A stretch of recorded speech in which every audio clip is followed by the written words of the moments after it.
Right now, somewhere in the world, a man is sitting next to a woman who just asked him a question, a simple, innocent-sounding question, and he answered it casually, maybe even brushed it off. What he doesn't know is that she just told him everything. She just handed him the key to her desire on a silver platter, wrapped in the most ordinary words you could think of, and he missed it completely. That man might be you, and after today, that will never happen again. Here is a truth that will probably sting a little. Women almost never say what they actually mean when it comes to intimacy. I know. I know because I am one. And I can tell you from personal experience and from years of studying how women communicate that the way we signal desire is nothing like what most men expect. There is no neon sign. There is no dramatic confession. There is no movie scene where the music swells and she throws herself into your arms. What actually happens is so subtle, so effortless, that it slips right past most men, like a whisper during a thunderstorm. A study published in the journal Communication Monographs found that women use indirect speech patterns nearly 70% more often than men when communicating about emotionally vulnerable topics.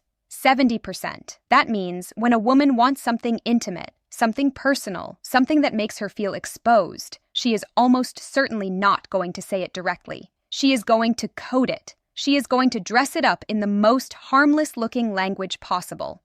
And if you are not paying attention, you will respond to the surface meaning and completely miss the real message underneath. Now, here's the part that makes this video different from anything else you've watched. I am not going to give you a list of 20 vague signs. I am not going to tell you to watch her body language or read her energy. I am going to tell you the exact 2 questions she will ask you when she wants intimacy. 2, that is it. And once you hear them, you will never unhear them. You will start recognizing these questions everywhere. In your past relationships, in your current one, in conversations you had years ago that suddenly make a lot more sense. But before I reveal them, you need to understand something crucial first. You need to understand why she asks questions at all instead of just telling you what she wants. Because that context is going to change the way you hear every single thing a woman says to you for the rest of your life. Let me break something down for you that most people never think about.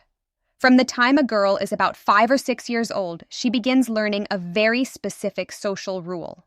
That rule, whether it is taught directly or absorbed through culture, goes something like this. Do not be too forward. Do not be too aggressive. Do not make the first move. Be approachable, but not desperate. Be interested, but not obvious. Sound exhausting? It is. But this is the reality of how most women are socialized around the world.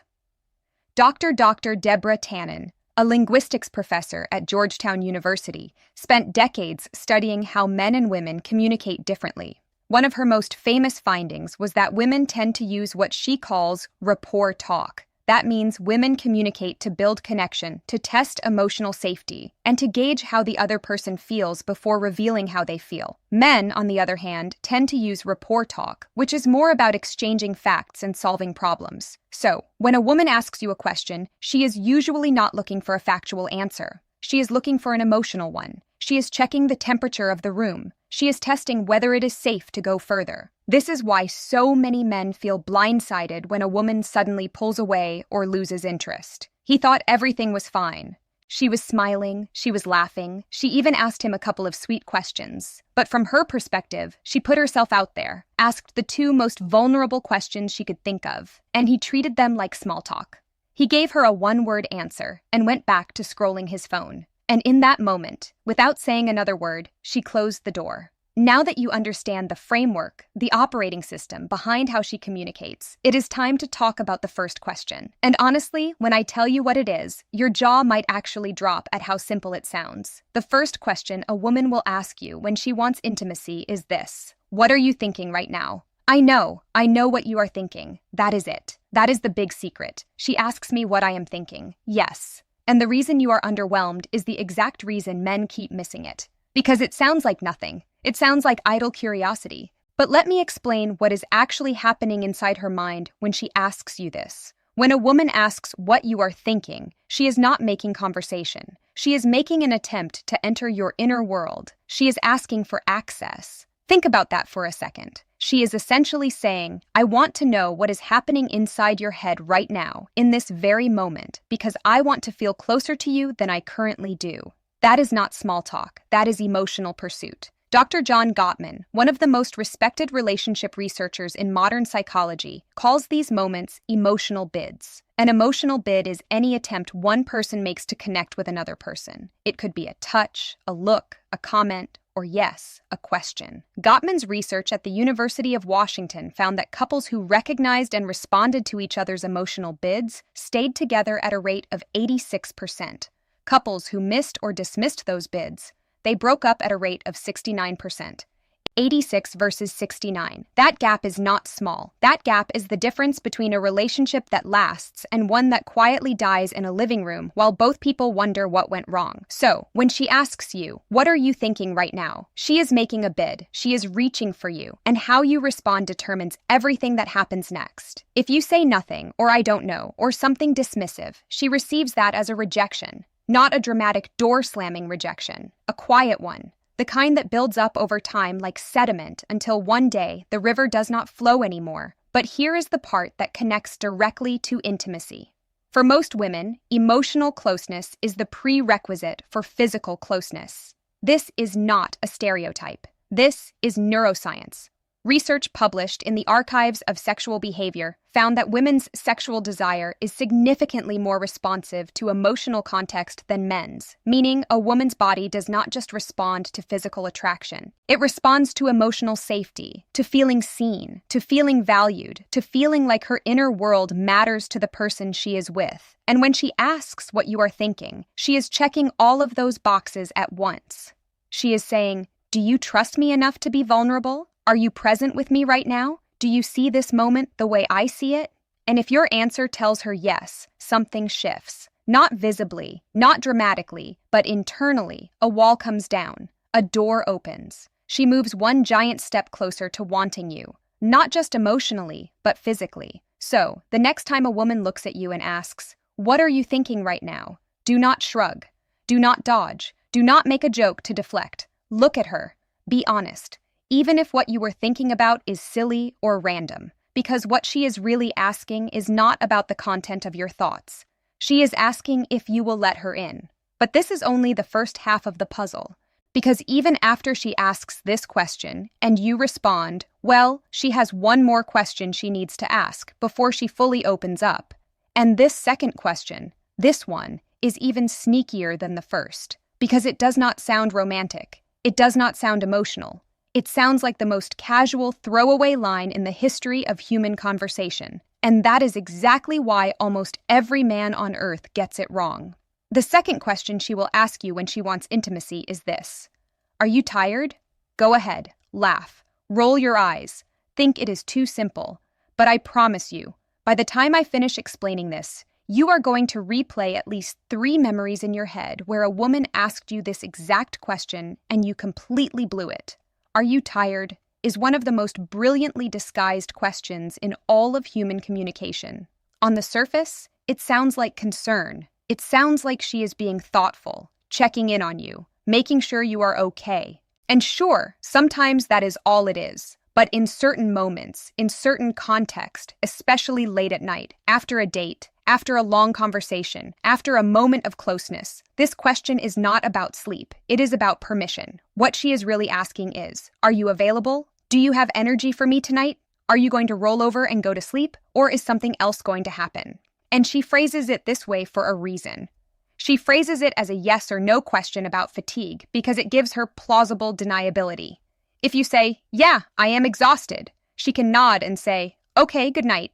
And no one gets embarrassed, no one gets rejected. The moment passes without any awkwardness. But if you say, "No, I am not tired at all," she now has the green light to take the next step, to move closer, to touch your arm, to suggest something, to create the kind of moment she has been building toward all evening. This is the brilliance of female communication. And honestly, men should be taking notes. She manages to ask one of the most loaded questions possible while leaving herself a perfectly safe exit. That is emotional intelligence operating at a very high level. Let me give you a scenario to make this crystal clear. You have been on a great date. Dinner, conversation, laughter. You walk her to her door, or you are sitting on the couch at one of your places. The energy has been building all night. She has been leaning into you, making eye contact, finding reasons to touch your hand. And then, in a quiet voice, she asks, "Are you tired?"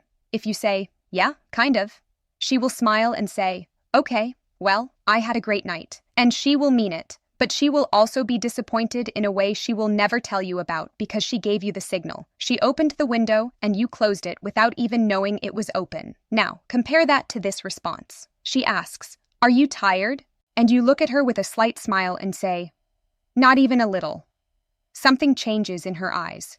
You might not even notice it consciously, but she just received confirmation that the next chapter of the evening is possible. You did not pressure her. You did not make a move she was not ready for. You simply told her that you are present, you are available, and the night does not have to end yet. And for a woman, that answer is everything. A survey conducted by the Kinsey Institute found that for women in romantic relationships, the most commonly reported barrier to intimacy was not lack of attraction. It was feeling disconnected or sensing that their partner was emotionally or physically unavailable. Let that land for a second. She is not avoiding intimacy because she does not want you. She is avoiding it because she is not sure you want her in that moment. And are you tired? Is her way of finding out without putting herself at risk.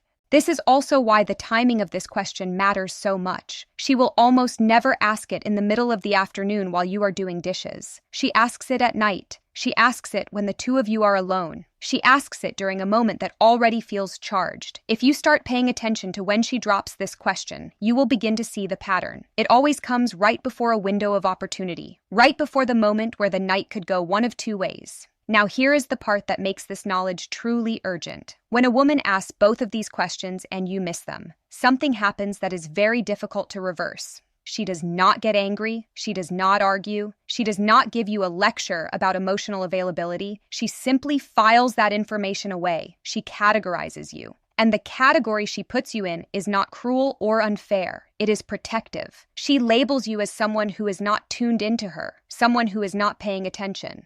And once that label is applied, she starts to close off slowly, gradually, in ways you will not even notice until one day she seems distant and you have no idea why.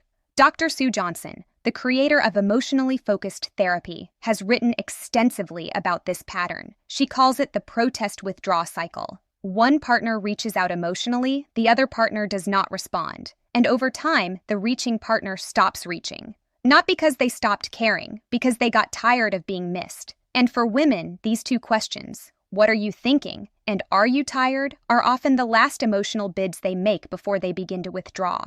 They are the final test, the last checkpoint before she decides whether this person is safe enough to be intimate with. So, if you have ever been in a situation where everything seemed fine and then suddenly she was cold or distant, go back in your memory. Think about the conversations you had in the days before the shift. I am willing to bet she asked you one or both of these questions, and I am willing to bet your response was something forgettable. So, now that you know the questions, the obvious next step is knowing how to respond when you hear them. And honestly, the answer is simpler than you think. When she asks, "What are you thinking right now?"